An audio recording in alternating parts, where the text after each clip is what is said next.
opportunity with the center is to help students, staff, and faculty realize how they are change makers, and then help to build up these skills and mindsets of change makers in the system. So that is my goal today, is to really look at this concept of human-centered design thinking as a framework to solve these big, wicked problems as we move forward. We are here together today until 1:30, so I hope that works for you. I will let Jenna introduce herself quickly before we officially get this party started. Yeah, hi everyone, I'm Jenna Stavanato. I am the project coordinator of CENCO, which stands for the Social Enterprise Network of Central Ontario. And that is an initiative of the Center for Changemaking and Social Innovation at Georgian. So I'm just going to be here more in the background today. If you have any questions specifically on the Zoom side of things or Mural, just let me know and I'll try and help you out on the back end there. Yes, we are so grateful to have Jenna here. She's our wonderful and amazing co-pilot. So if you have any tech issues, good person to reach out to, you can either direct message her or contact her in the chat.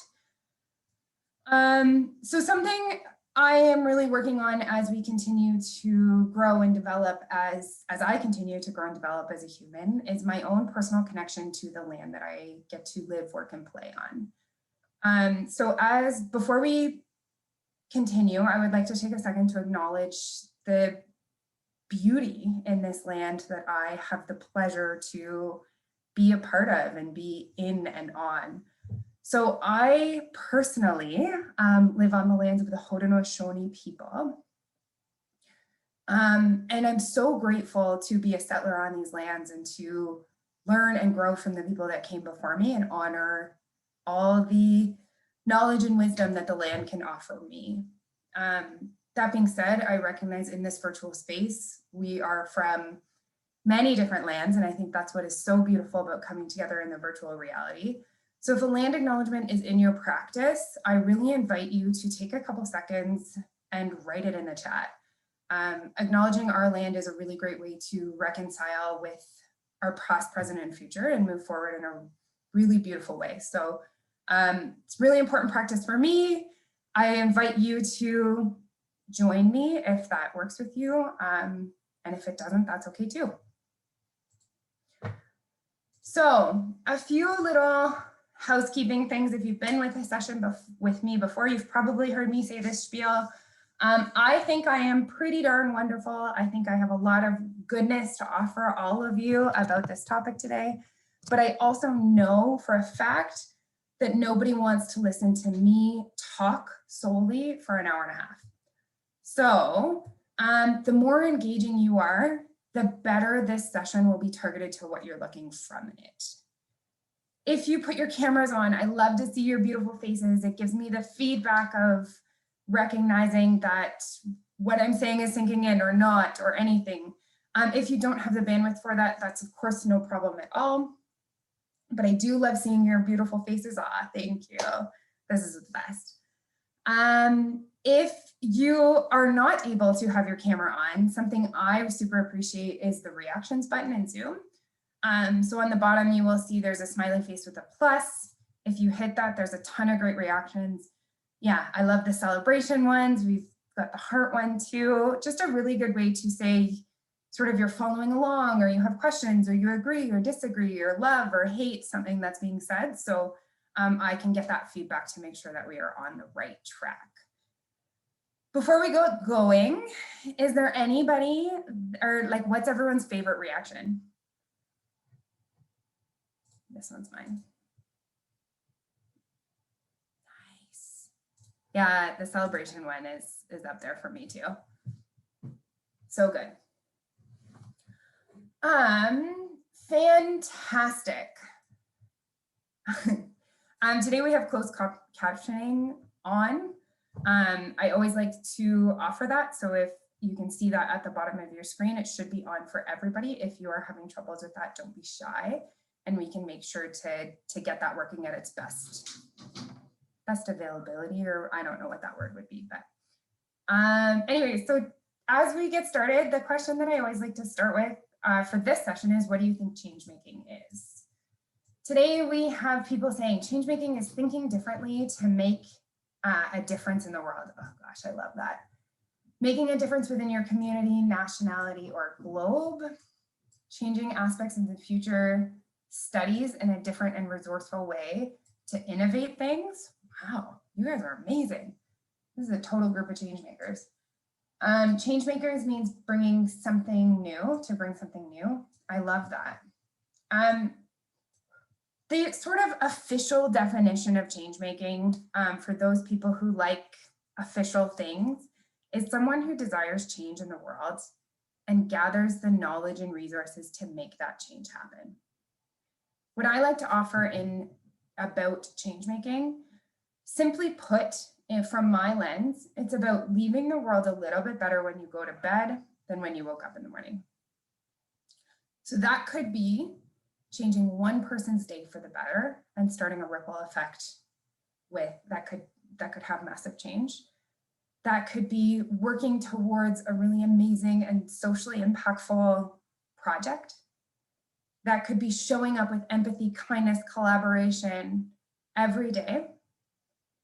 Or that could be tackling some really big and wicked problems using a framework to find the right solution.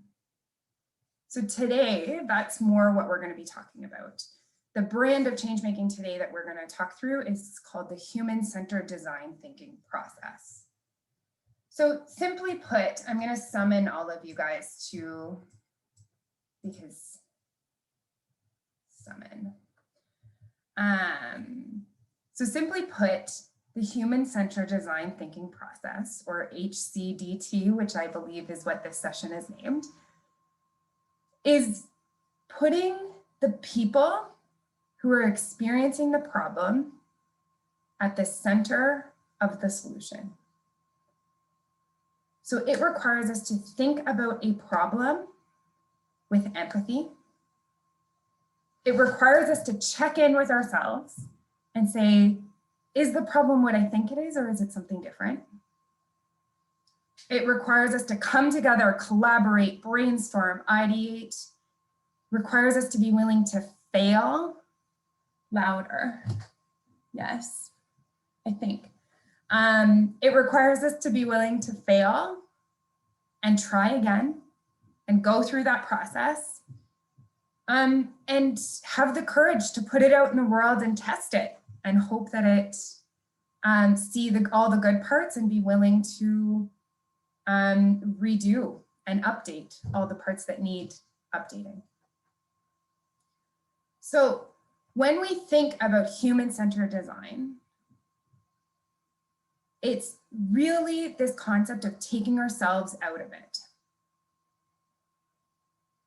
This is a framework which we use to come up with a solution.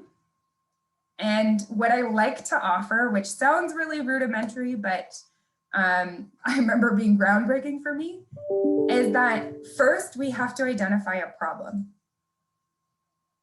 So before we can identify a solution, we need to identify a problem.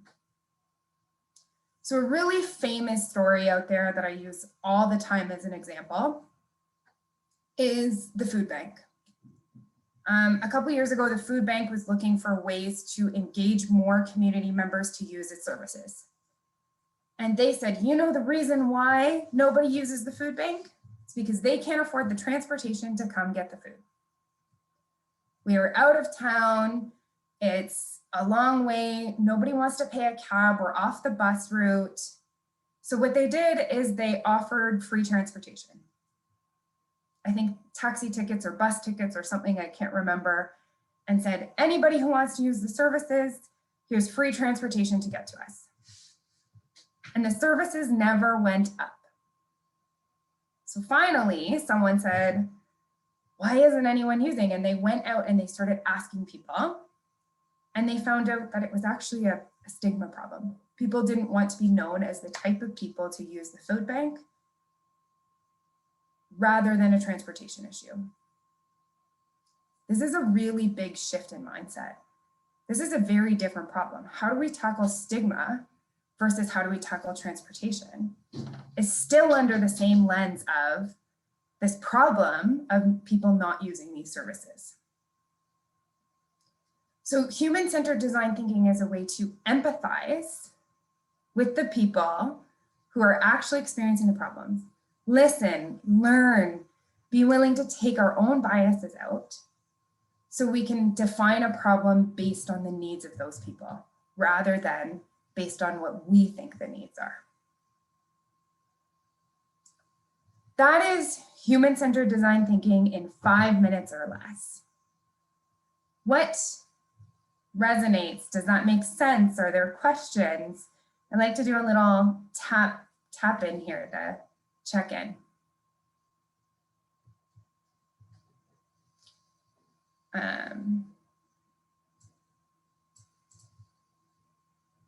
Anyone? Feel free to answer chat verbally or not at all. That's also fine.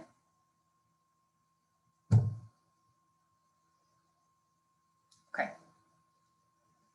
So, I don't normally love to play really long videos in sessions. I always cap myself at about 2 minutes, but this is a video I came across a couple years ago and was one that I think offered such beautiful insight to this process.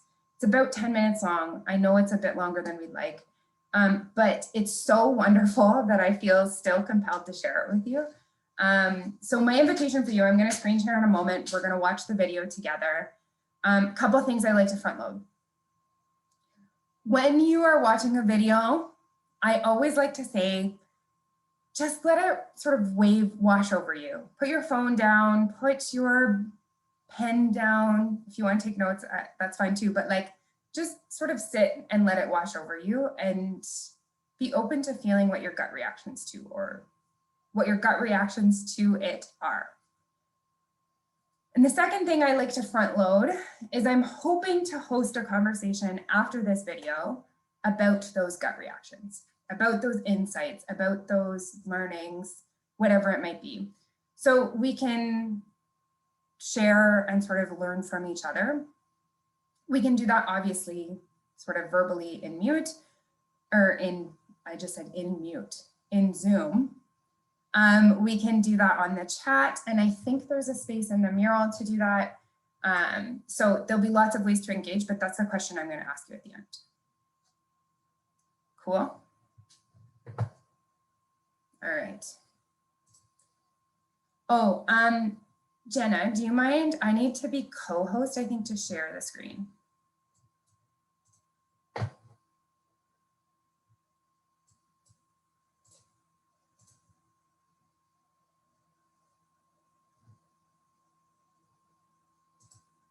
You're the best. Thank you very much. Okay. Can you guys all see my screen? Great. Ice Age creatures hidden inside growing snow, blizzard bombs, and more. Smasher's Dino Ice Age Surprise.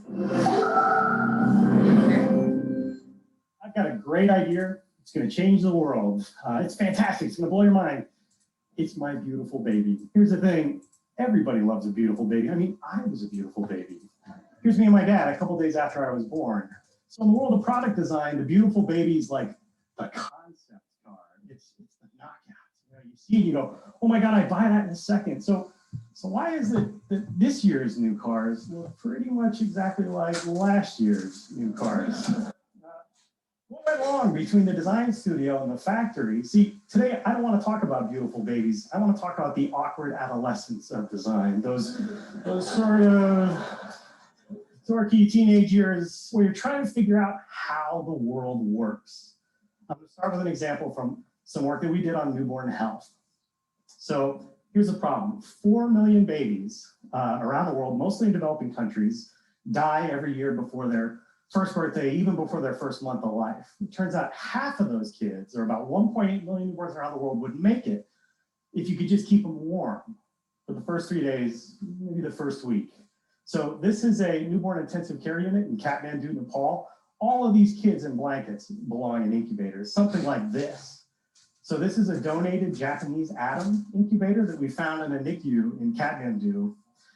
this is what we want. Probably what happened is a hospital in Japan upgraded their equipment and donated their old stuff to Nepal. The problem is, without technicians, without spare parts, donations like this very quickly turn into junk. So this seemed like a problem that we could do something about. I mean, keeping a baby warm for a week, that's not rocket science. So we got started. We partnered with a leading medical research institution here in Boston. We conducted months of user research overseas, trying to think like designers, human-centered design. Let's figure out what people want. We killed thousands of Post-it notes. We made dozens of prototypes to get to this. So this is the Neonatal Infant Incubator, and this has a lot of smarts built into it, and we felt great. So the idea here is, unlike the concept car, we want to marry something beautiful with something that actually works. And our idea is that this design would inspire manufacturers and other people of influence to sort of take this model and run with it. Here's the bad news. The only baby ever actually put inside the Neonatal Incubator was this kid during a Time magazine photo shoot. So, recognition is fantastic. We want design to get out, for people to see it. It won lots of awards, but it felt like a booby prize. I mean, we wanted to make beautiful things that are going to make the world a better place, And I don't think this kid was even in it long enough to get warm. So it turns out that design for inspiration doesn't really, I guess what I would say is that for us, for what I want to do, it's either too slow or it just doesn't work. It's ineffective. So really, I want to design for outcomes. I don't want to make beautiful stuff. I want to make the world a better place. So when we were designing Neonatal, we paid a lot of attention to the people who are going to use this thing. For example, poor families, rural doctors, overloaded nurses, even repair technicians. We thought we had all our bases covered. We'd done everything right. Well, it turns out there's this whole constellation of people who have to be involved in a product for it to be successful. Manufacturing, financing, distribution, regulation. Michael Freya passes, you have to figure out who will choose, use, and pay the dues for a product like this. And I have to ask a question, VCs always ask, well, sir, what is your business and who is your customer? Who is our customer? Well, here's an example. This is a Bangladeshi hospital director outside his facility. It turns out he doesn't buy any of his equipment. Those decisions are made by the Ministry of Health or by foreign donors, and it just kind of shows up. Similarly, here's a multinational medical device manufacturer. Turns out they got to fish where the fish are. So it turns out that in emerging markets where the fish are sort of the emerging middle class of these countries, diseases of affluence, heart disease, infertility. So turns out that design for outcomes in one aspect really means thinking about design for manufacture and distribution. Okay, that was an important lesson. Second, we took that lesson and tried to push it into our next project. So we started by finding a manufacturer, an organization called MTTS in Vietnam that manufactures newborn care technologies for Southeast Asia. Our other partner is East Meets West. This is an American foundation that distributes that technology to poor hospitals around that region. So we started with them saying, well, what do you want? What's a problem you want to solve? And they said, well, let's work on newborn jaundice. So this is another one of these like mind-boggling global problems. So jaundice affects 2/3 of newborns around the world. Of those newborns, 1 in 10 roughly, if it's not treated, the jaundice gets so severe that it leads to either lifelong disability or the kids could even die. There's one way to treat jaundice, and that's what's called an exchange transfusion. So as you can imagine, that's expensive and a little bit dangerous. There is another cure. It's very technological, it's very complex, a little daunting. You gotta shine blue light on the kid. Bright blue light on as much of the skin as you can cover. How is this a hard problem? So I went to MIT, okay, we'll figure that out. So here's an example. This is an overhead phototherapy device that's designed for American hospitals. And here's how it's supposed to be used. So it's over the baby, illuminating a signal patient. Take it out of an American hospital, send it overseas to a crowded facility in Asia. Here's how it's actually used. The effectiveness of phototherapy is a function of light intensity. So these dark blue squares show you where it's effective phototherapy. Here's what it looks like under actual use. So those kids on the edges aren't actually receiving effective phototherapy, but without training, Without some kind of light meter, how would you know? We see other examples of problems like this. So here's the neonatal intensive care unit where moms come in to visit their babies. And keep in mind that mom maybe just had a C-section. Okay, so that's already kind of a bummer. Mom's visiting her kid. She sees her baby naked, lying under some blue lights, looking kind of vulnerable. It's not uncommon for mom to put a blanket over the baby. From a phototherapy standpoint, maybe not the best behavior. In fact, that sounds kind of dumb, except what we've learned is that there's no such thing as a dumb user, really, is what we've learned. There are only dumb products. We have to think like existentialists. It's not the painting we would have painted, it's the painting that we actually painted. It's the use designed for actual use. How are people actually going to use this? So similarly, when we think about our partner NTTS, they've made some amazing technologies for treating newborn illnesses. So here's an overhead warmer and a CPAP. They're inexpensive, really rugged. They've treated 50,000 kids in Vietnam with this technology. But here's the problem. Every doctor in the world, every hospital administrator has seen TV, curse those, whatever, ER reruns. Turns out they all know what a medical device is supposed to look like. They want Buck Rogers. They don't want effective. It sounds crazy, it sounds dumb, but there are actually hospitals that would rather have no equipment than something that looks cheap and crummy. So again, if we want people to trust the device, it has to look trustworthy. So thinking about outcomes, turns out appearances matter. So we took all that information together, we tried this time to get it right, and here's what we developed. So this is the Firefly phototherapy device, except this time, we didn't stop at the concept car.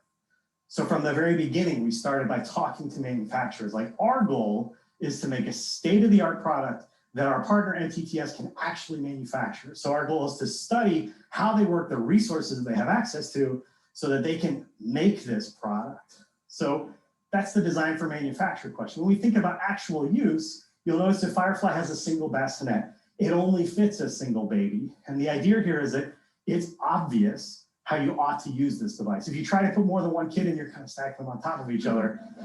So the idea here is we say you want to make it hard to use wrong. In other words, you want to make the right way to use it, the easiest way to use it. Another example, it's, again, silly mom. Silly mom thinks her baby looks cold, wants to put a blanket over the baby. Well, that's why we have lights above and below the baby in Firefly. So if mom does put a blanket over the baby, still receiving effective phototherapy from below. Last story here, I've got a friend in India who told me that you haven't really tested a piece of electronic technology for distribution in Asia until you've trained a cockroach to climb in and pee on every single little component on the inside. It's funny. I had a laptop in the P-Score, and the screen had all these dead pixels on it. And one day I looked at it, they're all dead ants that sort of got into my laptop and perished, those poor ants. So with Firefly, what we did is, the problem is electronics get hot, and you have to put in vents or fans to keep them cool in most products. We decided that, okay, I can't put a do not enter sign next to the vent, this kind of thing. We actually got rid of all that stuff. So Firefly is totally sealed. These are the kind of lessons, as awkward as it was to be a pretty goofy teenager, much worse to be a frustrated designer. So thinking about, okay, what I really want to do is change the world. I have to pay attention to manufacturing and distribution. I have to pay attention to how people are actually going to use a device. I actually have to pay attention. Really, there's no excuse for failure. I have to think like an existentialist. I have to accept that there are no dumb users. There's only dumb products. We have to ask ourselves hard questions. Are we designing for the world that we want? Are we designing for the world that we have? Are we designing for the world that's coming, whether we're ready or not? I got into this business designing products. I've since learned that if you really want to make a difference in the world, you have to design outcomes. And that's design that matters. Thank you. Want to make a name for yourself in gaming? Always takes a second for me to turn the screen share off and help it from not skipping into the next video. Yeah, so what do you guys think? I actually, before I will summon you all here, so you can answer in the mural, you can answer in the chat or verbally. Quite interesting, facts and inspiring. It was good, great video, nice. Awesome. Any specific insights that kind of blew your mind or you didn't think about before?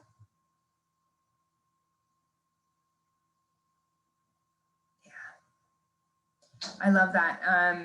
Jessica said, I've seen this video before and found it quite interesting. Never realized how much goes into designing. Yeah, I love that.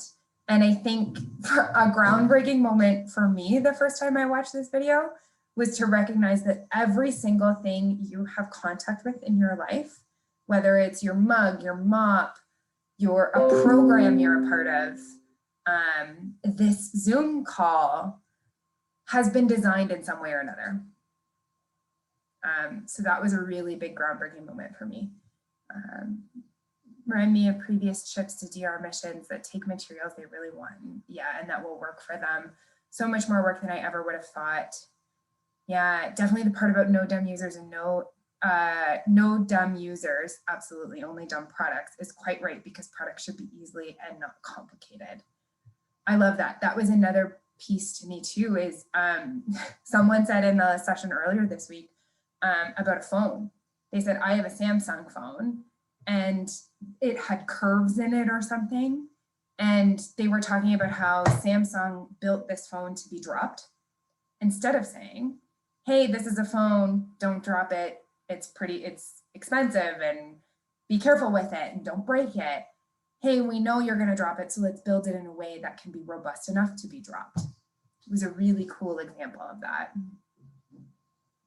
Inspiring, quite good. Never really thought about thinking about the outcome before thinking about the actual design. Totally. Find it interesting that there's so much that goes into designing. Yeah, totally. Making the product pretty. That was a big piece to me too. I remember for us socially conscious people, and I would include all of you in this, I have maybe a little bit of a love-hate relationship with the concept of appearance. For me, it was really groundbreaking to just respect that appearance is such a huge part in how we value products. And it needs to look trustworthy. It needs to look slick. It needs to look like something we're proud to own for it to be a good product. So instead of sort of disregarding this concept of appearance and saying, oh, if it does good and it works, then it's fine, we also need to really incorporate this concept of appearance. Yeah. And then on the mural, that the outcomes the world is implementing toward in design. Yeah, love that. The end was really amazing. You're not designing for the world we want or the world we have. That is, I use that quote often. I am a student right now and I have put that quote in many of my papers. Are we designing for the world we want? Are we designing for the world we have? Or are we designing for the world that's coming, whether we're ready or not? Yeah. Awesome. Anyone want to verbally share?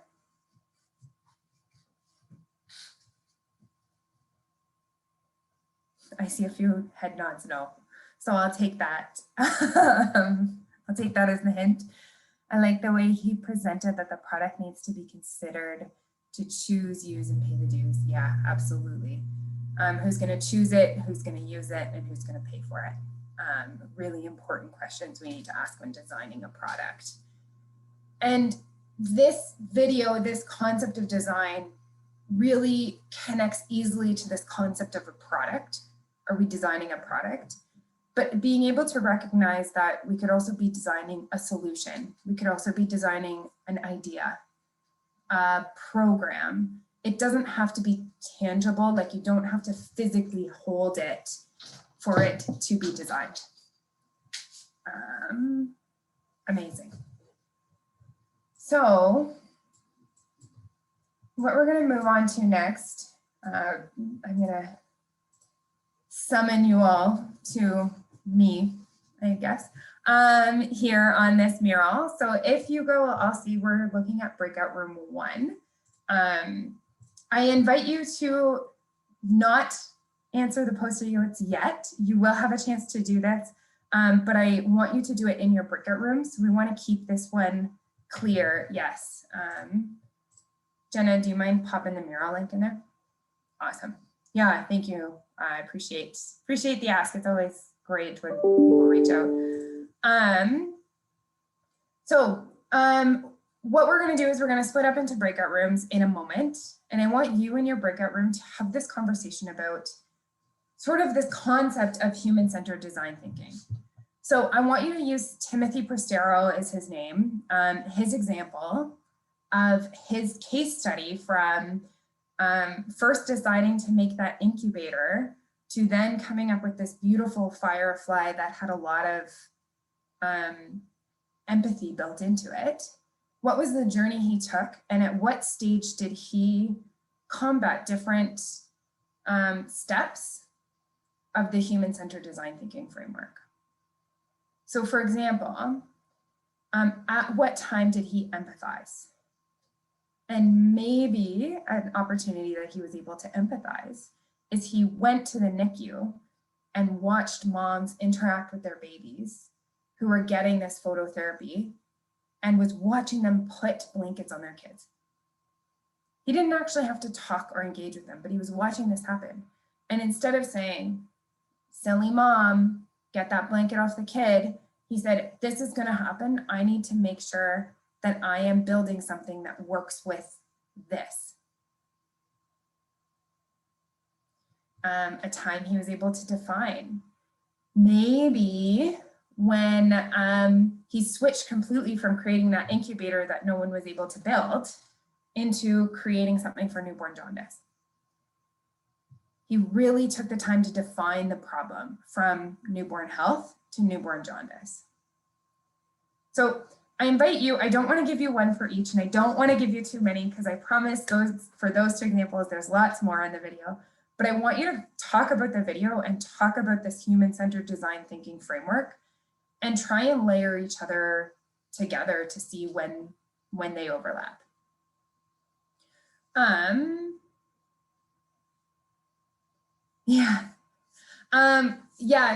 This is fairly much the same presentation as the Mark Fletcher's class, so you're welcome to stay and share your insights, but it's totally your call.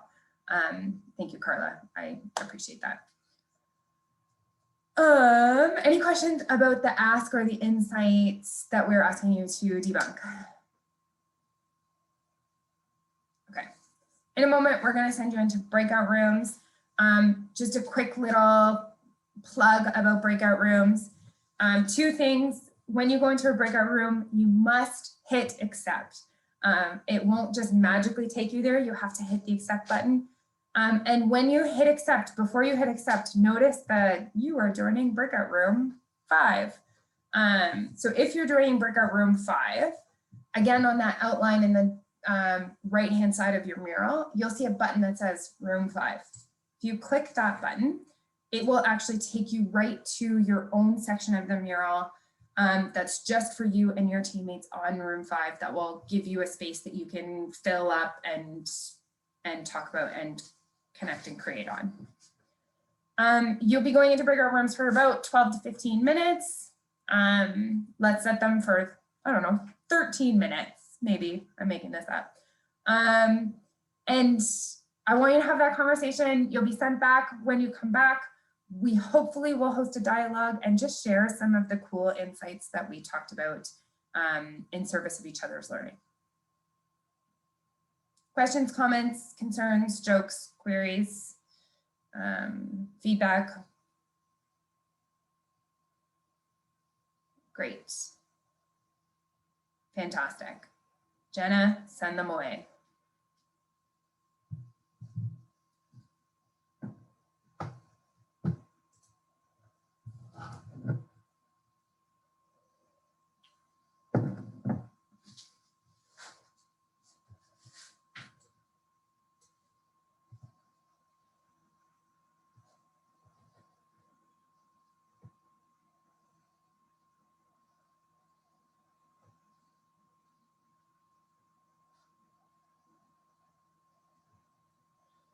Do, do, do, do.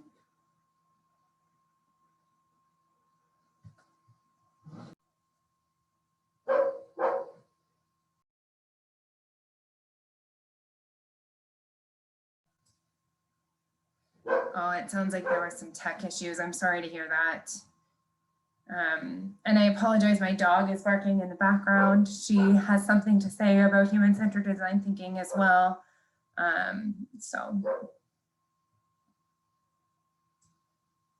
Sounds like that was a pretty common thing. I'm sorry to hear about those tech issues. Anyone want to write some insights in the chat about conversations they had, or pieces they talked about, or things that they weren't sure that fit in different places, or anything?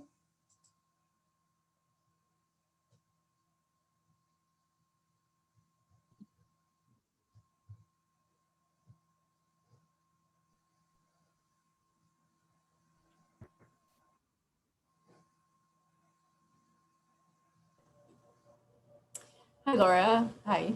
Yeah, our group did a little bit. I think we were in 15, but one of the members wasn't able to come in. She couldn't connect, but we put up a few points on the prototype, and I'd have to pull up the screen again to see which ones we did. The define and idea A. Yeah, it's a great exercise. Thanks for this. Yeah, thank you so much for engaging and sharing your thoughts and being part of the group. I so appreciate it, especially seeing as you have been in this session before, so thank you. And I love that you mentioned this concept of prototyping, because something I speak to and feel very deeply about this process of human-centered design thinking, that it's as much as instilling some of these mindsets as it is following this step-by-step process. So when we talk about prototyping, a mindset that exists with prototyping is this ability to be open to failure and this ability to try again.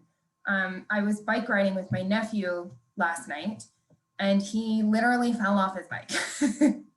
And I sat him, like, we had a good conversation about what happens when you fall off your bike and why it's so important to fall off your bike. And I think when we're kids, it's so natural. You fall off your bike, you get back on. But as adults and people who are driven towards creating solutions and care about the stuff we're doing, it comes a little bit harder to be open to that failure and to quote unquote get back on the bike, to try it again and a little bit differently so you can continue to learn and grow. So I always have this concept of retaking failure and wearing your failure as a badge of honor and seeing it as a necessity towards a growth mindset. So thank you very much for bringing that up. Appreciate it. And I see some stuff in the chat too about the mothers, which was such an important one. Yeah, being able to empathize with the mothers and come up with the light be underneath the babies. Bonnet is so important. The overprotective moms, totally. Fact about newborn babies and how to help them. Yeah, love this. Not all hospitals and care centers wanted to or could take on new equipment to help the newborns. That one I found so fascinating, that it's actually taking it to the next level to say, how do you get your equipment? Where does it come from? Because if we are not fitting into the supply chain, this equipment is not going to be useful for you. So that is such an important insight to say, who are all the stakeholders involved? And are we asking them the right questions so this can be the right solution for everybody? Thank you so much, Charlotte. Really, really powerful. Any other thoughts? Yeah, the donated equipment, totally. We need to make sure that this equipment is actually able to be built where it needs to be built. So if you remember, there was this clip in the video, it was pretty short, where they actually went to the factories and said, what equipment do you have? What wiring do you have? What is there, so that we can work within what you have instead of try and create something that you have to buy new equipment for, you need new tools for. Let's work with what you have to make this possible for you to create. Yeah, super important. Anyone else? I know there were some tech issues and communication issues, but even just personal insights you had about the video or thoughts or anything really. Hi, Laura. It's Farzana from Grand Valley. Hello, welcome back. It's nice to see you again, or hear you again, I should say. Yeah. I just wanted to say the video was actually really great, and I like the whole concept of the human center. Thought was really nice. Again, we, like myself, I always questioned how is a certain machine made, you know, like what goes behind it. And this video actually showed that it's not just one mind that goes into it. It's more than one mind of people that actually go into it to make that one product that we can all use. So it was really nice to see that how it took quite a few tryouts to see and figure out the ins and outs and what is the positive outcome in the end that helps the infants to be taken care of properly and correctly. So it was really nice to see how the machines do come together. It's not just one mind, it's everything. And it's more than one mind that comes into a final conclusion of a product. Oh, so beautiful, and such a beautiful pull or insight from that video. And thank you so much for sharing it. No problem. Yeah, and I would like to add to it because there's so much richness and goodness there. And the caveat I would say is that to use human-centered design thinking, there's more than one mind. Lots of people create products with only one mind, and sometimes they work and sometimes they don't. So recognizing that this stage in this process requires lots of people to come together to take your own biases and your own sense of self out of the equation. Just what I love, and I could go on a rant about this, but I will try not to, is this concept of success. I think is so important and such a glaring piece of this process. If you ask anybody, hey, is success having your product, what's it called, showcased in the cover of Time magazine? Is success winning a tons of awards about your product? Is success getting a huge amount of recognition for what you're doing and creating new technology? Lots of people would say yes. Lots of people would say yes. Timothy was not one of those people. And he said that success is people actually using the product. And for him, he said the words a lot. He wanted to create something that would make the world a better place. So it's really debunking this concept of success. And then therefore, this concept of your place in the success and our own egos and our own recognition of what we put into it versus what we get out of it. So I won't dive too deep into that because I swear I could talk to that for probably a whole workshop. So I will leave that there and invite you to think about your own place in how you see success and what that looks like for you when you are designing ideas towards solutions.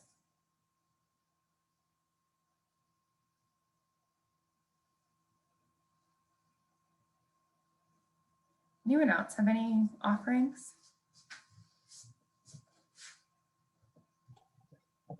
I had something that just popped in my head. I think it was interesting that he had to look, like, I guess, empathize with the mothers, because there is a difference between men and women. Like, there is. And so I think that that's going to play a big important role in creating products that are used for the opposite sex, is asking that gender, saying, hey, what is it that you need? Because I feel like there's a lot of times where men will make products that they think women want. Like 10 years ago, Bic made a pen for her, and it was pink and soft, and it was like, well, I don't think women really ever asked for a pen that was just for them. So just that, taking that time to assess what makes you different than the person that you're targeting, and then try it and either include them in the conversation or or ask them what they need. Yeah, thank you. Thank you. Such a beautiful insight and comment. And I so appreciate you having the courage to share it with us. So thank you.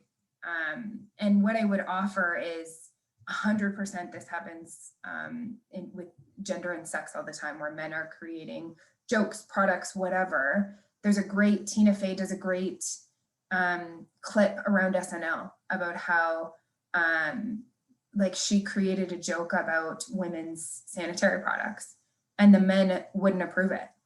And then she just did it anyways. And it was the most watched SNL skit because she was the only one. So there is this conversation about men and women, but I would even actually take it a step further to say representation. So it's not even necessarily about men and women. It's about making sure that we are representing the people that are experiencing the problem.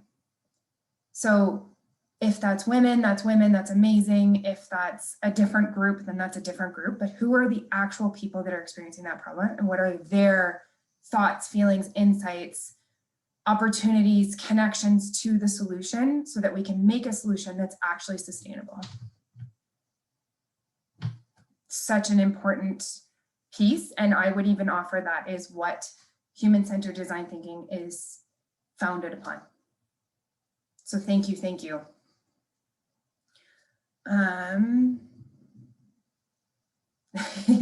I see a question from a direct message to me in the chat about asking what my own education path has been and why I decided to get involved in change making.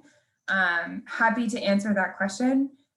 So I see it, I honor it, but maybe I'll answer it at the end because I want to make sure that we finish this conversation. Anyone else want to share anything? Hello, Laura. Hello. Hi, my name is Zainab, and I just wanted to add to Kiara's point about how empathizing with mothers is important.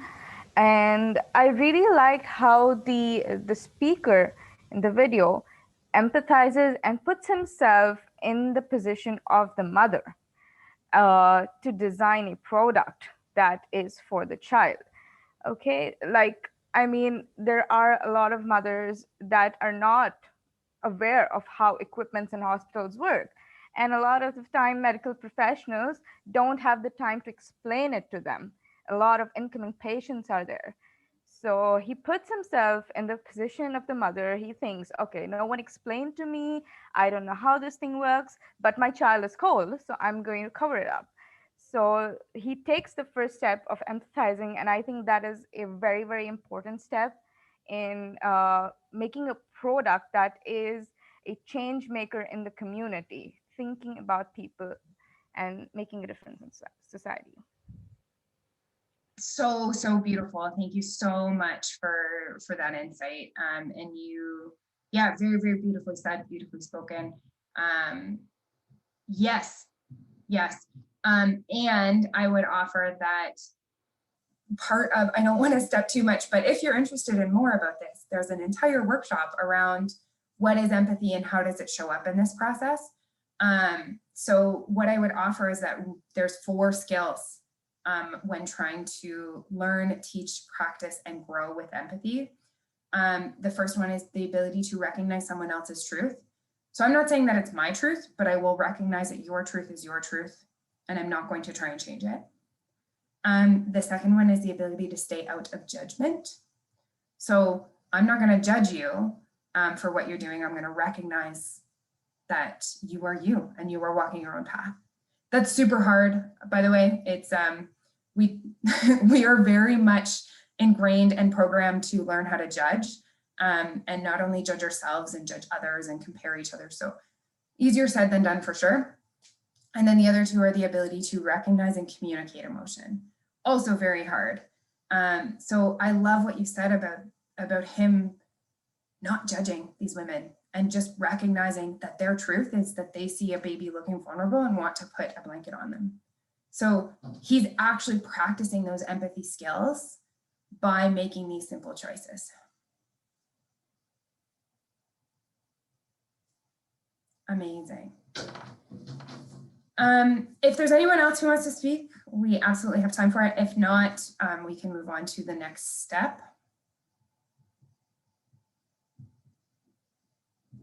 Awesome. What I love, oh yes, hello. Did you want to, yeah.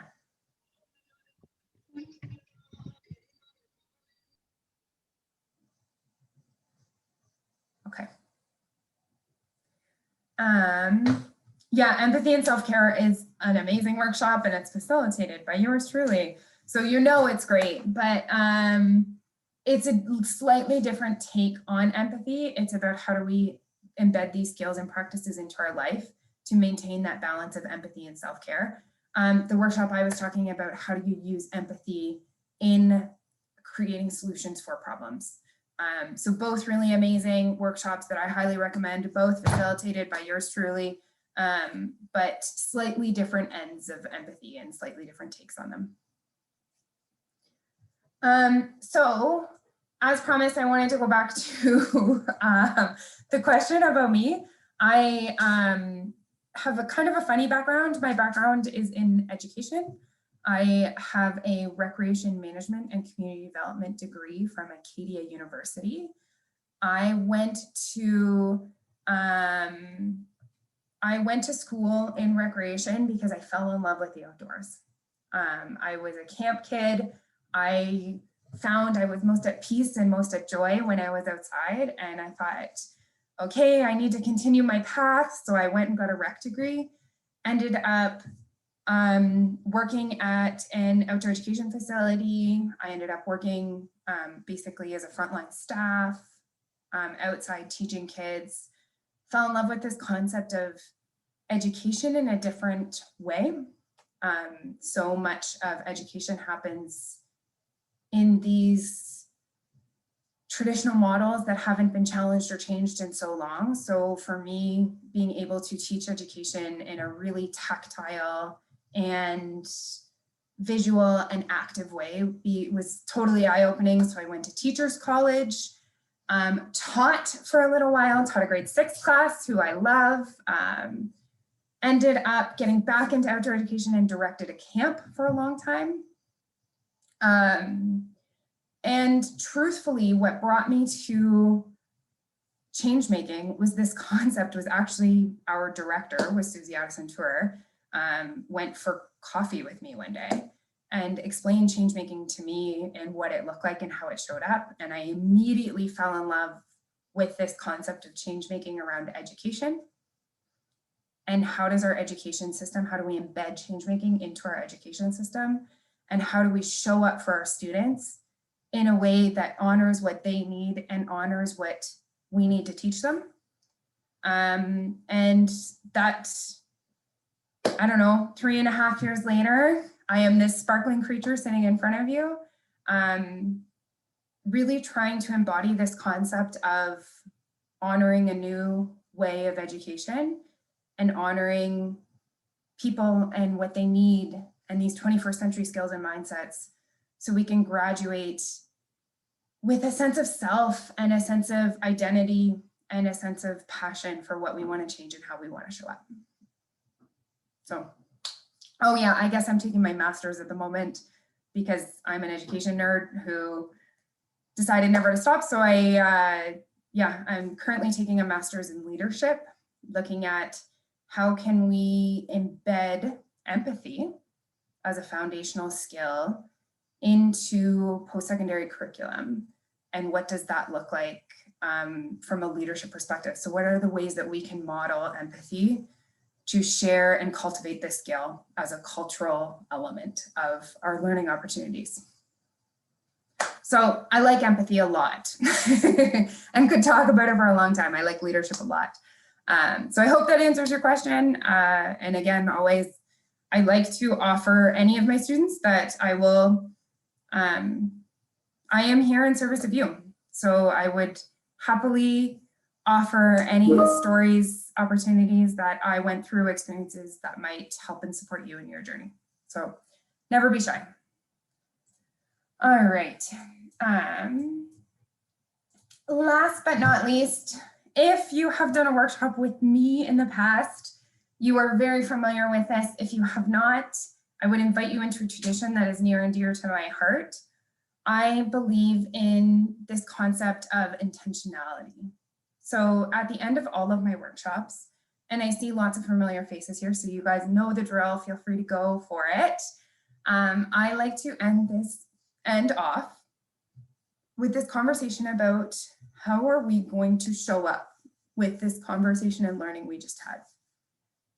A conversation is just a conversation if we are not willing to reflect upon it, act upon it, think about it, create intentional actions towards a future with this in mind.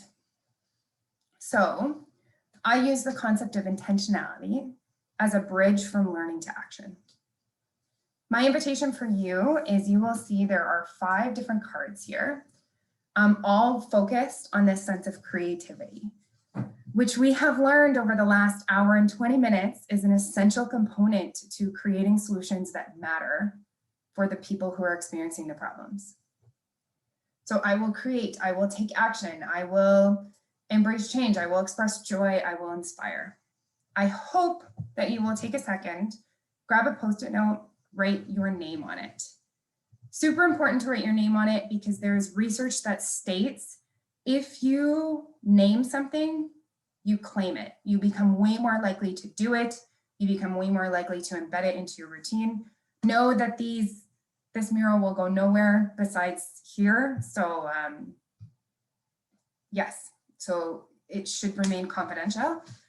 That being said, I want you to write your name on it and I want you to say how you are going to do that. So I will embrace change.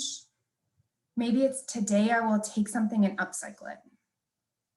Super important, you want to use will, am, believe, can, will, do, rather than should, would, could, might. Lots of strong language. I will, I believe, I am. Not I could, I might. You guys are amazing. Own it. Beautiful. Like also secretly, I think it's my favorite part of every workshop because I get to see all of the cool and beautiful insights and learnings you've all created. And I like to think a lot about if each one of you did one thing, this thing that you say you're going to do, imagine the ripple effect this one conversation is going to have on our community. So that's my it's my secret little motivation behind this.